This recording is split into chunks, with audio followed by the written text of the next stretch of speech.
Oi, gente, tudo bem com vocês? Gente, eu tô passando aqui pra falar pra vocês, contar pra vocês como que foi a minha transição, né, pra viver a doutrina, né? A doutrina que eu falo é o que muitos dizem que é os usos e costumes. Pra nós que somos cristãos conservadores, que vivem esses usos e costumes, né? Não são somente usos e costumes para nós, a gente acredita que é algo mais profundo, não é somente um costume, né? Não é algo que você pode simplesmente abandonar porque você acha que não precisa mais viver aquilo.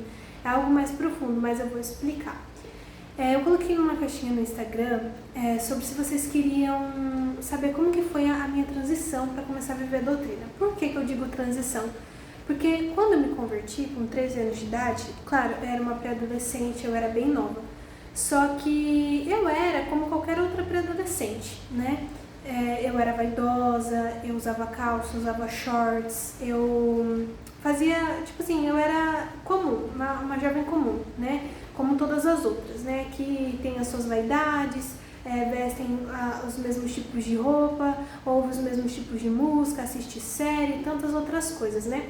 E vocês sabem que existem igrejas que ainda conservam uma doutrina que muitos chamam de usos e costumes. E se você acredita que é usos e costumes, ok, mas eu vou falar aqui da minha experiência. É um vídeo difícil porque eu sei que nem todos têm a mesma fé que eu, nem todos acreditam na mesma coisa que eu, né? Nem todos vão pregar o mesmo que eu, mas como vocês disseram que gostariam de saber como foi a minha transição, então eu vou estar fazendo esse vídeo, eu vou contar para vocês a minha experiência. Se você não concorda, você não precisa nem mesmo assistir, mas se você tiver a mente aberta, mesmo não concordando, você pode assistir e eu posso compartilhar com você nesse vídeo um pouco da minha experiência, tá bom? Então vamos lá, gente. Como eu disse pra vocês, né, com os meus 11, 12 anos de idade até os meus 13 anos, eu era uma jovem comum, usava as mesmas roupas que as outras jovens, fazia as mesmas coisas, desejava as mesmas coisas, planejava as mesmas coisas. Era uma jovem normal, não que eu não seja, mas né, eu era uma pré-adolescente normal, comum. E quando eu tinha meus 7, 6, 5 aninhos de idade, a minha mãe ia comigo numa igreja que era mais ou menos de doutrina, né? E lá eu cantava com as criancinhas, no coralzinho das criancinhas. Lá eu tive o meu primeiro contato com a palavra de Deus. E aí a minha mãe, depois de um tempo, ela passou a ir na igreja onde eu congrego hoje. E na igreja onde eu congrego é uma igreja de doutrina, uma igreja onde não se pode fazer muitas coisas que a maioria das igrejas hoje já permitem, tá bom? E ela começou a ir. E depois, com 8 anos de idade, eu fui morar com a minha bisavó, né? Devido a um acontecimento lá, pra mim acompanhar ela, estar junto com ela. Não era cuidadora, até porque eu era uma criança de 8 anos, né? Mas pra mim acompanhar ela e tudo mais. E morava com a minha bisa tranquilamente. E com a minha bisa, acabava que a minha bisa, até hoje, ela é obreira da Deus e Amor. E como ela era obreira da Deus e Amor, fazia muito a obra, ia pra igreja todos os dias, chegava lá em ponto às 7 horas, né? Eu tinha que ir junto, né? E como qualquer criança normal, como qualquer pré-adolescente, é comum, é normal que você não queira ir. Por quê? A criança, ela quer saber de jogar joguinho no celular, a criança, o pré-adolescente, ele quer saber de assistir série, assistir filme, quer saber de fazer qualquer outra coisa. Menos ir para um lugar que para ele é chato, que alguém tá falando uma coisa que ele não entende, que ele tem que ficar sentado e empurrado porque a mãe dele não deixa ele fazer nada dentro daquele lugar. Então, essa era eu, como muitas crianças e pré-adolescentes, né?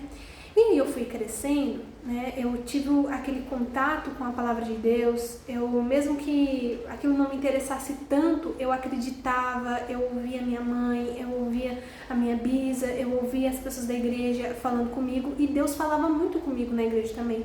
Deus usava pessoas de maneira tão profunda para falar comigo, que eram coisas assim que não tinha como a pessoa saber.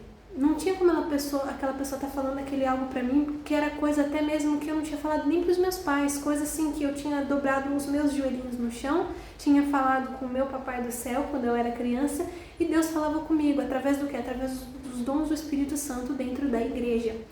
E eu tive muitas experiências com Deus quando eu era criança, então eu acreditava, então eu entendia, conforme eu fui crescendo, eu fui entendendo, eu fui recebendo, eu cria. Só que, como eu disse, como a maioria dos pré-adolescentes, eu não queria a igreja.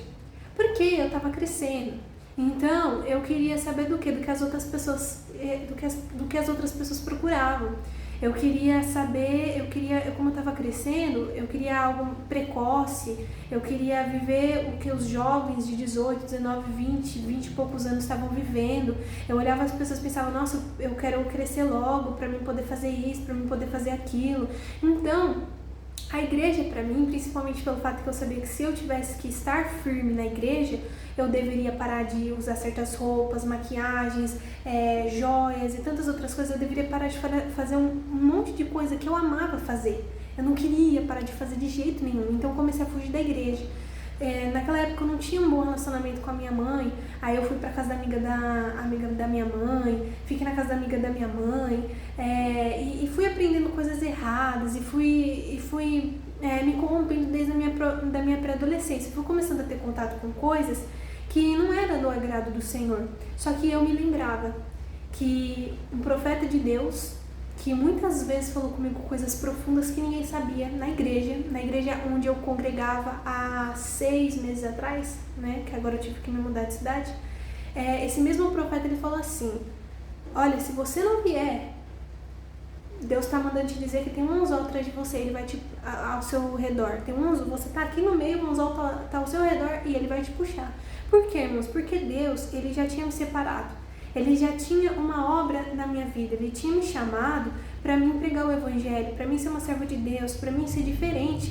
E quem é chamado por Deus entende isso que eu tô falando. Pessoas leigas, talvez que não vão muito à igreja, que são de outras religiões, talvez não vão entender tão bem assim o que eu tô dizendo nesse vídeo aqui. Mas as pessoas que já têm esse contato com a igreja, que nasceram num berço cristão e tudo mais, elas vão conseguir compreender aquilo que eu tô falando. Mas enfim, ele falou isso, só que eu não queria de jeito nenhum. Então eu comecei a fugir. Até que teve um dia que eu precisava ir na casa de uma pessoa. E na minha casa ia uma irmã da igreja, muito usada por Deus também. E ela ia na minha casa. E eu falei assim pra minha mãe, eu tinha acho que 12 anos de idade. Mãe, me leva pra casa de fulano, rápido, eu quero ir logo. Porque eu não queria ouvir a irmã, porque eu sabia que a irmã ia falar de coisas que eu não queria ouvir, que eu não queria viver, certo? E aí a minha mãe não me levou. A minha mãe ficou ali comigo porque ela queria, sabe? A intenção da minha mãe de me deixar ali em casa era justamente que eu ouvisse a irmã pregar, que eu ouvisse a irmã dizer o que ela tinha para dizer, receber a oração da irmã. E ali eu fiquei. A irmã chegou, pregou, falou, fez as orações e tudo mais. Até que naquele momento ela me disse algo que era uma realidade. Ela me aconselhou, ela me deu um conselho e falou umas coisas que eu chorei muito. Não porque ela me ofendeu, mas porque eu sabia que tinha algo que eu estava fazendo que realmente não ia me fazer bem, que não era a hora, que não estava certo, tá? Até as pessoas que não são cristãs, elas concordariam que algo que eu estava fazendo não era o momento, não era certo, né? E isso iria me prejudicar o meu futuro. E eu fiquei chorando. Até que ela olhou pro meu rosto e ela falou assim... ela olhou pro meu rosto, é até engraçado, né? Ela olhou pro meu rosto e falou assim: Satanás, eu sei que você tá aí, você não vai me enganar não. Ela olhou pra minha cara. Eu nunca tinha caído endemoniada, meus irmãos. Nunca tinha caído endemoniada, né, na igreja, nem fora da igreja. Eu nunca tinha passado por isso. Quando ela colocou a mão na minha cabeça, eu não entendi o que estava acontecendo. Mas algo começou a tomar o meu corpo de maneira que eu não conseguia me controlar. Eu não conseguia conter os meus movimentos, eu comecei a gritar, eu não sabia o que estava acontecendo comigo. Eu tinha uma consciência, só que era algo que eu não controlava, parecia que tinha tomado o meu corpo, o meu ser. Ela orou, expulsou e falou assim: Júlia, você quer aceitar Jesus? E dentro do meu coração eu tinha um amor pelas coisas de Deus, porque Deus tinha já me dado tanta experiência com Ele que eu sabia que Deus era um Pai amoroso, maravilhoso, que o certo seria segui-lo, só que eu não queria, porque eu não queria renunciar a coisas que eu sabia que eu deveria renunciar, e eu estava no ápice. O que é o ápice? Quando você começa a entrar, quando você começa a ter liberdade para fazer certas coisas, que toda pré-adolescente quer começar a ter liberdade para fazer, quer começar a ter liberdade para fazer. Então, eu aceitei Jesus naquele dia, mas quando eu aceitei Jesus naquele dia, na oração daquela mulher, eu pensei na minha cabeça: Jesus, me ajuda, Pai. me ajuda porque eu não tenho forças. Eu só tinha 12 anos de idade, hein? Eu não tenho forças, eu não quero abandonar. Eu não quero virar crente e usar saia, ir pra escola de saia, não quero. E eu ficava aquele negócio na minha cabeça e eu só de me imaginar, irmãos, de verdade, só de me imaginar de saia, indo pra escola, só de me imaginar não usando mais maquiagem, de me imaginar não podendo fazer mais nada, eu ficava de jeito nenhum, eu vou virar crente, mas de jeito nenhum. Eu ficava pensando nisso. E eu sei que tem muita gente que pensa a mesma coisa, que é igual a eu ainda nos dias de hoje, né? E fica, mas de jeito nenhum, eu nunca seria crente, deixar de fazer isso e aquilo. E eu ficava pensando isso. Não queria de jeito nenhum. Eu fugia da igreja, fugia de todo jeito que eu podia. Ela expulsou, eu aceitei Jesus. Naquela madrugada, meus irmãos, o pastor teve que ir na minha casa e ficar 2 horas expulsando os demônios, aquelas legiões que estavam lá no meu corpo, né? Talvez alguém não vai entender, alguém que é espírita ou alguém que é de outra religião não vai ver, não vai entender o que eu tô querendo dizer, ou vai pensar assim, não, ela tá falando de outra coisa, ela não sabe do que ela tá falando, mas eu estou falando da minha experiência, daquilo que eu acredito, lembrando vocês. Naquela madrugada, eu senti uma coisa que eu nunca tinha sentido antes. Eu comecei a sentir um pavor, um medo, um pânico, parecia que alguma coisa vinha me pegar, eu não consegui dormir sozinha, fui dormir com a minha bisa. Dali em diante começou aquela possessão demoníaca no meu corpo e o pastor teve que ficar 2 horas durante a madrugada expulsando. A partir dali em diante, meus irmãos, eu caí endemoniada na escola, eu caí endemoniada em casa, eu caí endemoniada na padaria. Aquele demônio me tomava em todo lugar. Por quê? Porque eu estava iniciando um processo de libertação. Jesus havia ouvido os meus pensamentos. Jesus havia visto. E naquele processo, uma irmã da igreja, muito usada por Deus, uma senhora, ela olhou para mim e falou assim, Júlia, Deus vai te colocar num beco sem saída. O que era aquilo? O que o profeta havia dito, se cumprindo. O anzol está ao seu redor, eu vou te puxar e você não vai conseguir escapar, porque Deus queria me trazer para a presença dele, Deus queria que eu fizesse a vontade dele, que eu fosse diferente, né? E aí, dali em diante, eu fiquei 6 meses naquela situação, era uma coisa tão ruim que eu chegava a cuspir sangue, eu sentia algo pegando no meu pescoço, me sufocando, eu caía no chão, e sentia aquela angústia, do nada veio um medo, uma coisa ruim, uma coisa horrível, que começou a partir daquele momento, eu nunca tinha tido aqueles sentimentos antes, começou a partir daquele dia que a irmã tinha orado por mim, eu tinha aceitado Jesus. E aí eu fiquei 6 meses nessa situação. É aí que eu entro pra falar pra vocês, irmã Júlia, mas aonde você quer chegar com isso? Que você tá contando tudo isso e até agora não falou sobre a sua transição. Agora eu vou chegar no ponto que eu gostaria de chegar com vocês. Eu acredito que conforme aqueles demônios, aqueles espíritos imundos que já estavam me levando para um caminho de perdição, né, de destruição, que ia fazer com que a minha vida fosse uma vida sentimentalmente, emocionalmente destruída, né? Que ia me fazer cometer pecados que iam destruir a minha vida e tantas outras coisas, porque o demônio, ele tem uma influência diferente na vida de cada um, né? Assim como Deus tem, o demônio também tem. Então tem pessoas que o demônio ele acaba com a vida da pessoa, tem outras pessoas que não. Então o mundo espiritual ele é real e nem eu que sou servo de Deus posso conseguir dizer para vocês nossa, o mundo espiritual é assim, assim, assim. Não tem como, tá? Mas o mundo espiritual, ele existe. Tem coisas na nossa vida que elas não são físicas, não são psicológicas, elas são espirituais. E só podem ser resolvidas espiritualmente. Então, eu acredito que aconteceu o quê? Conforme aqueles demônios, aquela sujeira, aquela imundícia saindo do meu corpo, eu comecei a ter força. Eu comecei a ter força para conseguir abandonar tudo que eu precisava. Ah, mas irmã Júlia, eu não acredito que usar maquiagem seja errado. Eu não acredito que usar uma calça, um short seja errado. Ah, irmã Júlia, mas por que você não foi para uma igreja que podia fazer tudo isso? Se tem tanta igreja que podia fazer, era só você ser crente numa igreja que podia fazer tudo que você queria. Só que, irmãos, eu não me sentia bem. Eu já havia visitado outras igrejas que podia tudo, mas eu não me sentia bem, não era a mesma coisa. Irmãos, eu já tentei na minha cabeça olhar para essas igrejas da mesma maneira que eu olho para mim. Não que a placa da minha igreja seja especial ou importante, mas eu tô falando do povo que tá ali dentro, o povo, o que aquele povo acredita, né? Aquele povo é santo, aquele povo não é santo, quais são os princípios daquelas pessoas que estão dentro daquela igreja, daquele templo. Enfim, é isso que faz a igreja, é isso que faz o ambiente, é isso que faz acontecer. E eu já havia visitado outras igrejas e eu não me encaixava, não dava. Poderia ser um escape, mas não dava. Não dava. E aí eu comecei a abandonar todas aquelas coisas, até que no dia 24 de outubro de 2019, que foi o dia que eu considero que foi o dia da minha conversão, foi um dia em que eu tava usando um short muito curto. E a gente sabe que a palavra de Deus, ela diz que os sensuais, eles não têm o Espírito Santo. Ela diz que as mulheres se vistam modestamente, decentemente, com pudor e modéstia, né? Com senso, com vergonha, com timidez, para não expor, para não mostrar, para não marcar, para não ser pedra de tropeço no caminho do seu irmão. O que é pedra de tropeço? Eu colocar uma roupa tão sensual no meu corpo que eu vou atrair olhares, que eu vou fazer até homens casados olharem para mim e me cobiçar. Eu tô sendo pedra de tropeço na vida daquela pessoa. Ah, mas a culpa não é minha, a culpa é sua sim. Porque se você estivesse bem vestida, aquele homem talvez não olharia para você. E se ele olhar, não é culpa sua, porque você está fazendo a sua parte. Então isso quer dizer ser pedra de tropeço. Quando você é pedra de tropeço na vida do seu irmão, pode ser em qualquer coisa. Pode ser provocando a ira dele, pode ser provocando a cobiça, enfim, tá bom? A gente tem que amar o nosso próximo como a nós mesmos. E aí, eu tava usando um shorts muito curto e não era porque alguém tava falando no meu ouvido, que ninguém tava falando no meu ouvido. Ninguém tava me enchendo o saco. A minha família era preocupada em me ajudar porque tinha gente que não é crente na minha família que não tava entendendo. Não tava entendendo, mas o que tá acontecendo com essa menina? Essa menina tem problema psicológico, não sei o que, não sei o que.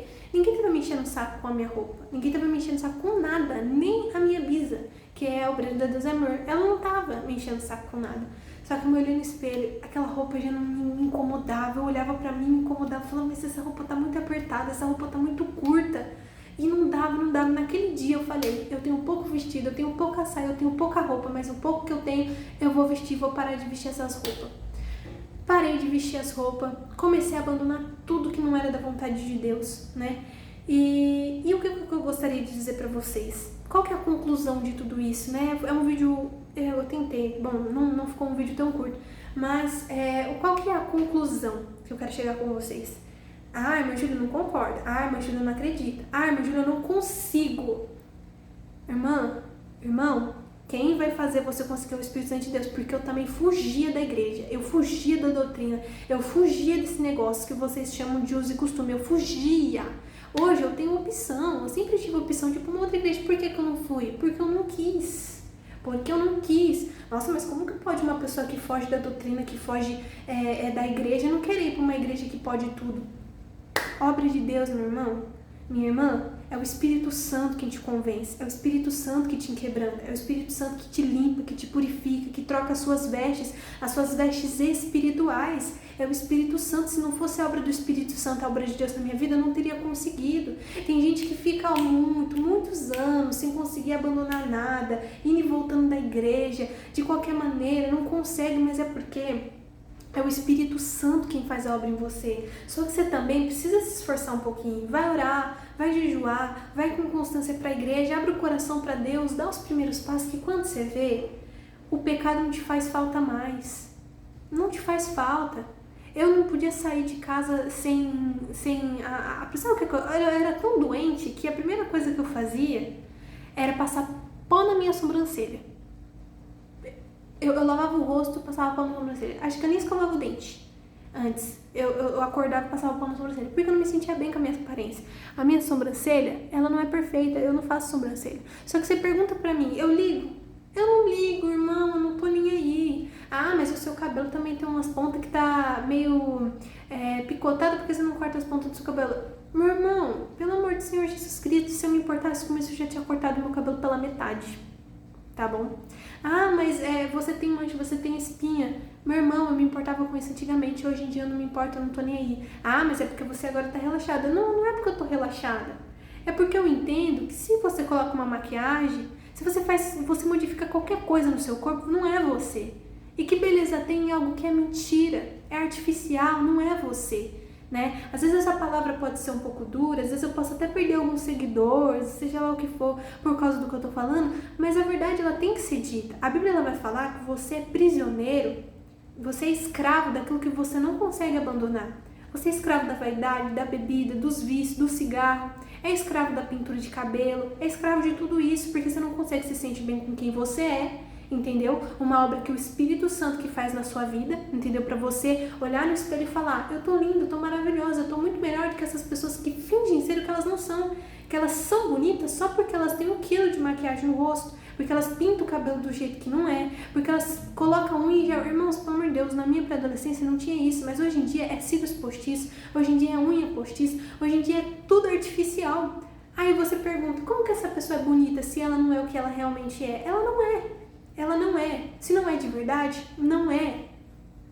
Se não é verdade, não é. Se não é natural, não é. É fácil, gente, ser bonito dessa maneira. É fácil.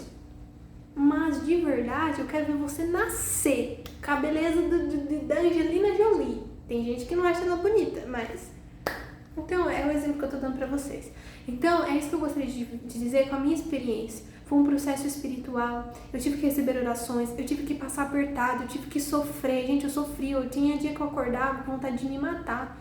Com vontade de me matar, de tirar minha própria vida, porque era uma opressão. Quando dava 6 horas da tarde, começava a dar aquela angústia. Quando o pastor fazia assim, ó, na minha cabeça, parecia que aquilo ali, ó, esvaziava, eu sentia uma paz. Só que daqui a pouco aquela opressão começava de novo. Deus permitiu para que eu passasse pelo meu processo de libertação e eu fosse liberta. Mas se você não concorda, se você não acha que é errado, tudo bem, né? Deus é aquele que vai nos julgar naquele último dia. Se eu estiver errado, Ele me julgará. Se você estiver errado, Ele te julgará. Não sou eu que te julgo. É Deus que vai te julgar, não sou eu. Mas eu tô contando a minha experiência, porque a maioria das pessoas lá no Instagram, eles pediram para que eu contasse como foi essa transição minha. De uma menina que fugia da igreja, que usava de tudo, que fazia de tudo normal, né? E aí, né, de repente, em 6 meses, um processo de 6 meses, conseguiu abandonar tudo. E vou falar pra vocês, mano, eu usava umas roupinhas de véia. Ah, mas você ainda parece uma véia. Obrigada. As velhas são lindas e maravilhosas, se vestem decentemente, são chiquérrimas. Mas eram umas roupas assim que era muito antiga, que não combinava, que não dava certo. Não era essa moda evangélica que hoje em dia você veste e fica linda, maravilhosa, parecendo uma princesa. Não, e você sabe que eu não me importava? Eu ia pra escola de jejum. Orava de 3 horas e meia, 5 horas por dia. Eu orava, as pessoas, as opressões, as coisas ruins das pessoas saíam. Eu orava, os demônios caíam, eu expulsava. Entendeu? Você acha que eu tava me importando com a aparência física? Eu tava me importando com o reino de Deus. Que as almas se salvam, porque daqui a pouco elas vão morrer. E se elas não tiver salvas, elas vão pro inferno. E aí? E aí? Você acha que faculdade é mais importante? Não que você não possa fazer uma faculdade, eu quero fazer. Mas você acha que é isso que é mais importante? Você acha que o teu cabelo é mais importante? Tem gente indo pro inferno nesse momento, sofrendo, chorando eternamente, gemendo e não vai sair dali por causa que você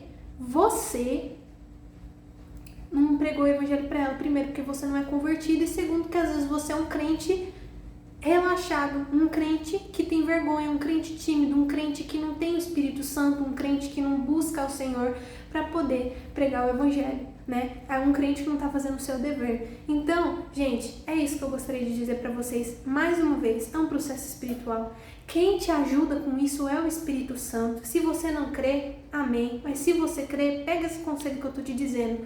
Busca a Deus, abre seu coração, Jesus Cristo vai te libertar. E se o Filho do Homem verdadeiramente vos libertar, verdadeiramente sereis livres. Amém? Que Deus abençoe cada um de vocês.